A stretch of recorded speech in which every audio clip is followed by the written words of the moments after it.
Original jurisdiction क्या होता है? Original jurisdiction is when the Supreme Court settles cases between the Union and one particular state or states on the other side.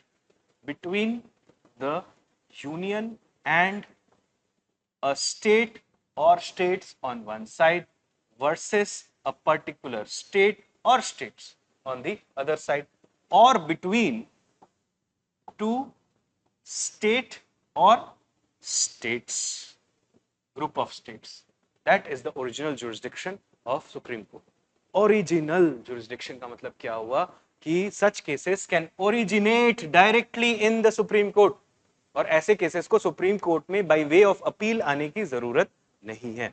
This original jurisdiction of the Supreme Court only makes it a federal court. ठीक है, which is adjudicating matters between the union and the units or the units inter se. ठीक है, तो ये original jurisdiction है. अगर कोई समझ लो XYZ versus union of India कोई केस हो जाए तो ये ओरिजिनल जुरिस्डिक्शन में नहीं होगा, क्योंकि ओरिजिनल जुरिस्डिक्शन में दोनों पार्टीज वो होनी चाहिए जिनका फेडरेशन से कोई लेना देना हो. ठीक है, states they are part of the federation. When I say the term Union of India and Territory of India, remember that Union of India includes the states. Do you understand that? And Territory of India, states, union territories and acquired territories. Remember that? तो ये original jurisdiction. Appellate jurisdiction क्या है? Appellate jurisdiction, as I told you in the initial phases of the class, that it's the highest court of appeal. तो कोई भी case जो आता है वो सुप्रीम कोर्ट तक जाता है by way of appeal. ये केसेस कैसे हो सकते हैं? ये केसेस हो सकते हैं कॉन्स्टिट्यूशनल, ये केसेस हो सकते हैं क्रिमिनल, ये केसेस हो सकते हैं सिविल. ठीक है, और भी कुछ कैटेगरीज हो सकती हैं इन केसेस की, बट ये जनरली 3 टाइप के केसेस हैं.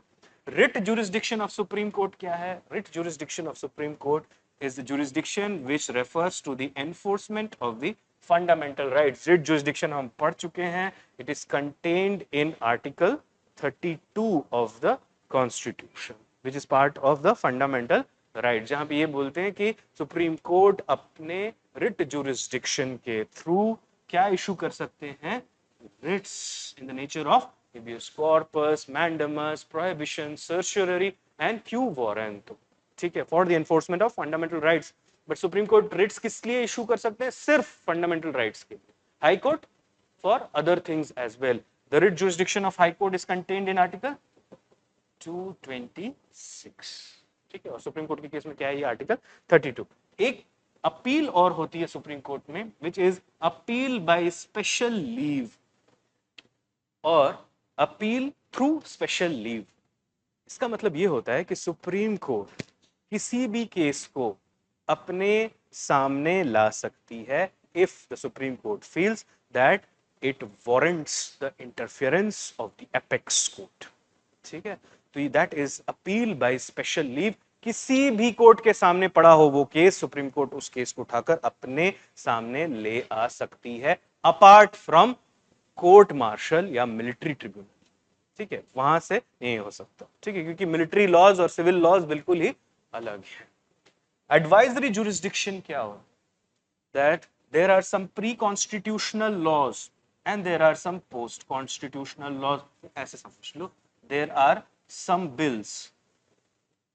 कुछ प्री कॉन्स्टिट्यूशनल लॉ तो बने हुए हैं विच आर इन ऑपरेशन. तो समझ लो किसी प्री कॉन्स्टिट्यूशन लॉ पे प्रेसिडेंट ऑफ इंडिया को थोड़ा सा डाउट है कि ये कॉन्स्टिट्यूशनल है या नहीं है, तो वो सुप्रीम कोर्ट से एक एडवाइस ले सकते हैं उस प्री कॉन्स्टिट्यूशनल लॉ, कन्वेंशन, सनद. सनद नाम सुना है ये कभी? सनद क्या होता था? इशू करते थे. सनद is a kind of right issued. एक होता था सनद, मिडिवल इंडिया में ये होता था सनद, और दूसरा होता था फरमान. फरमान इज एन ऑर्डर, बट सनद is a special right that has been given.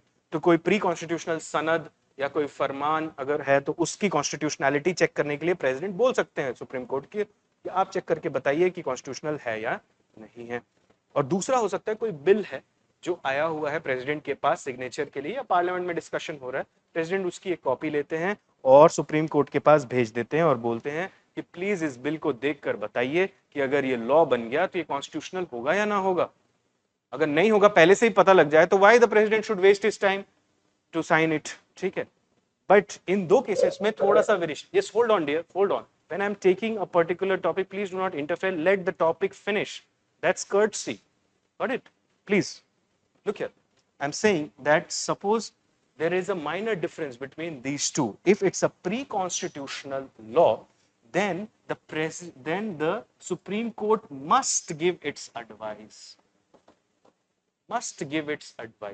to the president. But if it's a bill, then the Supreme Court may or may not. But in both cases, the advice tendered by the Supreme Court is not binding on the president. Yaad rakhiye. The advisory jurisdiction, as the name is suggesting, is only advisory in nature. It is not binding on the Supreme Court.